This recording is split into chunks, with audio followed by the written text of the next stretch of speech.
কেমন আছেন? আমি ভালো আছি। আজকে আপনাদের সঙ্গে শেয়ার করছি একটা চিল্লা রেসিপি। এই দুটো বাটিতে দুজনের জন্য ওটস ভিজিয়ে রেখেছি, দেখুন ফুলে গেছে। অনেকক্ষণ ভিজিয়েছি। এবার একটা একটা করে করব।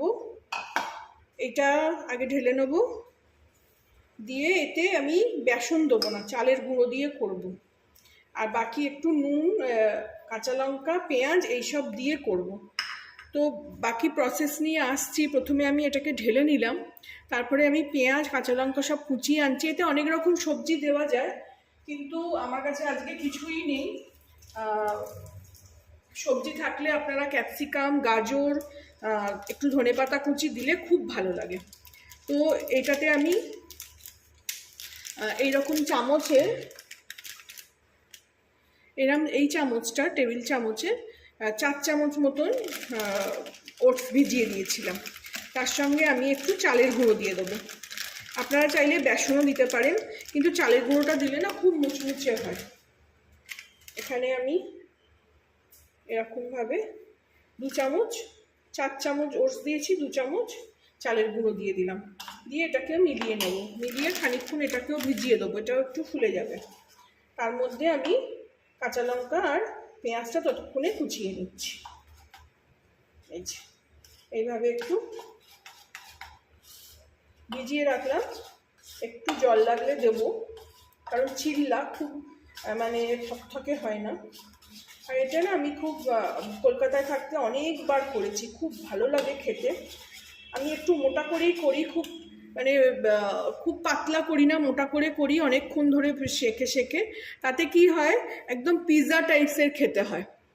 তো আমি এটাকে এখানে ভিজিয়ে রাখলাম, এদিকে পেঁয়াজ কাঁচা লঙ্কা নিয়ে ফেরত আসছি। এই দেখুন, এদিকে আমি পেঁয়াজটা একদম এরকম বারিক, একদম কুচি কুচি করে কুচিয়ে নিলাম।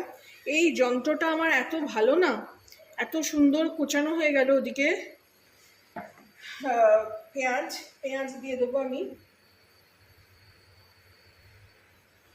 একটু ভাল লাগে পেঁয়াজ দিতে, এতে মানে মুখে পড়লে ভাল লাগে। আর দিয়ে দেবো একটু কাঁচা লঙ্কা।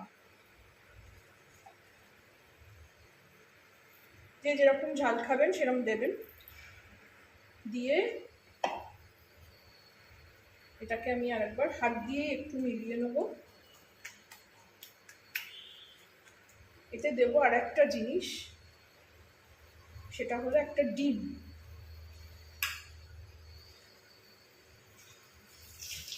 একটু 1 আঁচলা মতন জল দিয়ে দিলাম।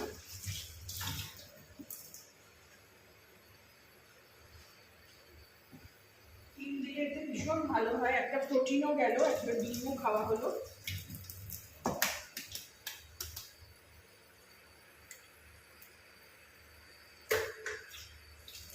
দেবো একটু নুন আর গোলমরিচ। এদিকে আমি ইন্ডাকশনটাও চালিয়ে দিয়েছি, তাওয়াটা গরম হচ্ছে। স্বাদ মতো নুন আর দেবো একটু গোলমরিচ। গোলমরিচ বেশি দেবো না, কারণ লঙ্কা দিয়েছি, ঝাল অলরেডি হবে। গোলমরিচটা দেবো একটু সামান্য গন্ধ হওয়ার জন্য। এবার এটাকে আমি এই ব্যাটারটা দিয়ে, হুইস্কটা দিয়ে এরকমভাবে ভালো করে বিট করে নেবো। আপনাদের দেখাচ্ছি কতটা পাতলা হলো।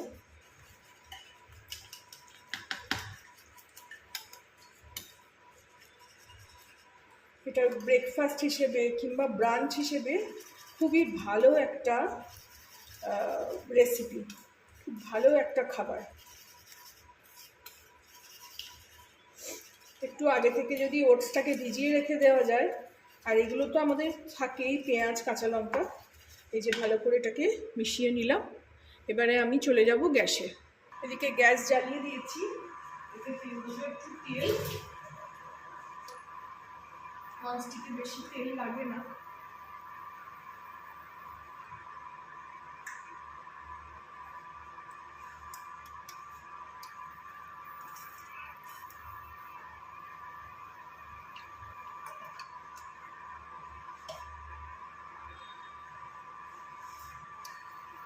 তেলটা হালকা গরম হোক। খুব ইজি একটা রান্না। একটু ছড়িয়ে দিলাম, আঁচটা একটু বাড়িয়ে দিই।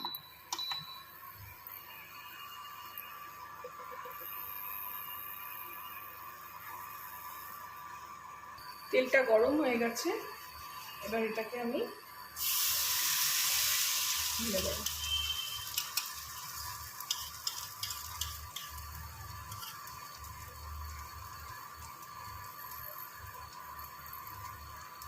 দিয়ে এরকম ভাবে ঢেলে দিয়ে এটাকে হাই ফ্লেমে খানিকক্ষণ ভাজবো। হাই ফ্লেমে খানিকক্ষণ থাকবে, তারপরে কমিয়ে দেবো, আস্তে আস্তে হবে এটা। এখানে আমি ঢাকাও দিয়ে দেবো।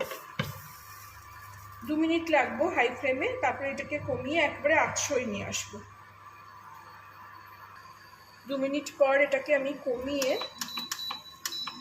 একদম 800 নিয়ে আসলাম। এবারে আস্তে আস্তে একটু হতে থাক, তারপরে আপনাদের দেখাচ্ছি। ফিরে আসলাম, এই দেখুন ওপরটাও ফুটকি ফুটকি হয়ে গেছে অলরেডি। এবার এটাকে আমি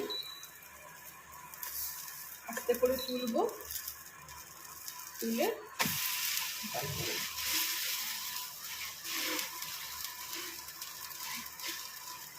দেখেছেন কি সুন্দর এখানটা হয়েছে। একটু আমি এরকম ভাবে খুন্তি দিয়ে দিই যে ভেতর অবধি যাতে ভালো করে সুন্দর করে পেকে যায়, মানে সেদ্ধ হয়ে যায়। দিয়ে আবার 4 মিনিট আরও রাখবো। ফিরে আসলাম, দেখুন ওই পিঠটা আপনাদের দেখাই। এই পিঠটাও খুব সুন্দর হয়ে যাবে। এই দেখুন খুব ভালো গন্ধ ছাড়ছে। এবার এটাকে আমি সার্ভ করে নেব, নিয়ে আমারটাও আবার মানে আর একটা বসিয়ে দেবো এখানে। এখানে দেখুন একটু সস নিয়ে নিয়েছি, এবার এটাকে আমি এখানে সার্ভ করে দেবো।